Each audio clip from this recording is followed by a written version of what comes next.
আজকে আমরা এই এলাকার একজন স্বনামধন্য মানুষ, শিক্ষিত মানুষ, যিনি মাহেরিন চৌধুরী, আজকে উনি আমাদের মাঝে নেই।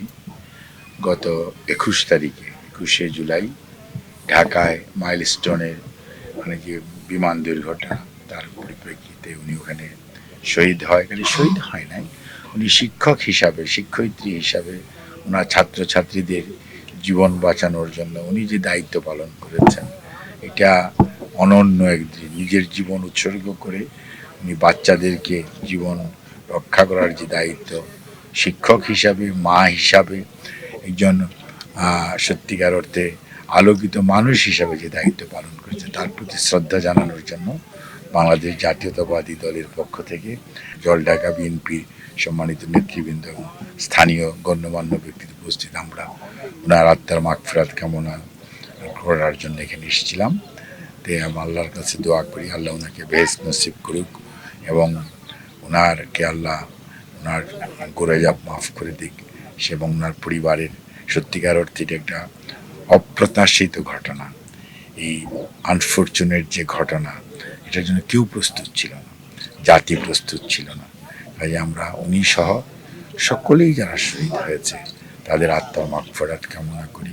অনেকে অসুস্থ হয়ে এখনও হাসপাতালে চিকিৎসাধীন আছেন, তারা যাতে সুস্থ হতে পারে এবং আল্লাহ যাতে তাদেরকে সুস্থ করে দেয়, সেই জন্য মহান রব্বুল আলামিনের কাছে তাদের সুস্থতার জন্য দোয়া করি। এবং এরকম ঘটনার যাতে পুনরাবৃত্তি না ঘটে, সেজন্য সংশ্লিষ্ট সবাইকে দায়িত্বশীল আচরণ করার জন্য এবং ব্যবস্থা নেওয়ার জন্য আমরা অনুরোধ জানাই। যে আমরা খুবই আশাবাদী যে সরকার শেষ পর্যন্ত প্রধান উপদেষ্টার অফিস থেকে ওনারা বলেছেন যে ফেব্রুয়ারির প্রথমার্ধের মধ্যে জাতীয় নির্বাচন হবে 2026-এ। আমরা এখনও আশা রাখতে চাই, আমরা নিরাশ হতে চাই না, আমরা এখনও আশাবাদী এবং আমরা মনে করি সরকার, অন্তর্বর্তীকালীন সরকার জনগণের মনের ভাষা বুঝতে পেরেছেন, যার জন্য গত কয়েকদিন যাবৎ বিভিন্ন কথাবার্তা শোনা যাচ্ছে। তবে এখানে নির্বাচনকে প্রলম্বিত করার জন্য ষড়যন্ত্র যে আছে, সেটা গত কিছুদিন যাবৎ নির্বাচন এর জন্য কথা বলা উচিত, স্বৈরাচারের সমালোচনা করা উচিত, স্বৈরাচারের দুর্নীতি কুকীর্তি যা আছে সেগুলো নিয়ে আলোচনা হচ্ছে। সেগুলো না করে দেখা যাচ্ছে যে গণতন্ত্রের জন্য যারা লড়াই করলো সেই মানুষগুলোর মধ্যে বিভেদ সৃষ্টি করার চেষ্টা করা হচ্ছে। বিভেদ সৃষ্টি করে, অনৈক্য সৃষ্টি করে স্বৈরাচারকে ফেরত আনার এক ধরনের রাস্তা তৈরি করে দেওয়ার মানসিকতা আমরা দেখতে পাচ্ছি। সেইটা সত্যিকার অর্থে দেশবাসী ভালোভাবে নিচ্ছে না, কেউ নেয় নেই। কাজেই আমরা সবসময় বলি, আমাদের দলের ভারপ্রাপ্ত চেয়ারম্যান সবসময় বলেছেন, 31 দফা কর্মসূচির মধ্যে আমাদের আছে যে তারেক রহমান যে ঘোষণাটা 2022-এর ডিসেম্বরে 23শে জুলাই দিয়েছেন, তার পরিপ্রেক্ষিতে আমাদের বিএনপির সুস্পষ্ট বক্তব্য, গণতন্ত্রের জন্য যারা লড়াই করেছে সবাইকে সাথে নিয়ে আগামী দিনে দেশ পরিচালনার জন্য সবাই জনগণের সমর্থন নিয়ে সবাই চেষ্টা করা হবে। এককভাবে কেউ কিছু করে ফেলবে তা না।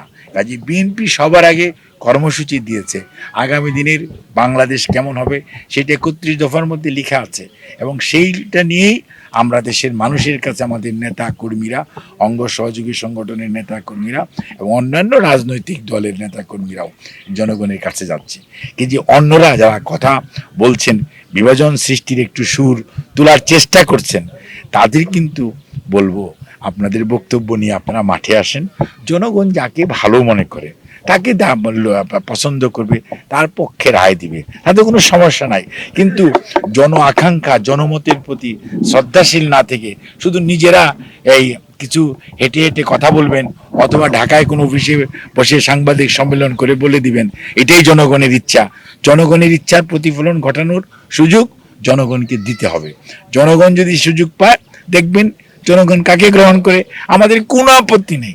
জনগণ যাকে গ্রহণ করবে, বাংলাদেশ জাতীয়তাবাদী দল সেটাকে সব সময় সাধুবাদ জানাবে। তবে শর্ত একটাই, সেটি হইতে হবে সকল ষড়যন্ত্রের ঊর্ধ্বে আমার ভোট আমি দেব, যাকে খুশি তাকে দেব, এবং নিঃসংক চিত্তে যাতে আমরা দিতে পারি। অর্থাৎ সুষ্ঠু, অবাধ, গ্রহণযোগ্য জাতীয় নির্বাচনের যত দ্রুত আয়োজন হবে।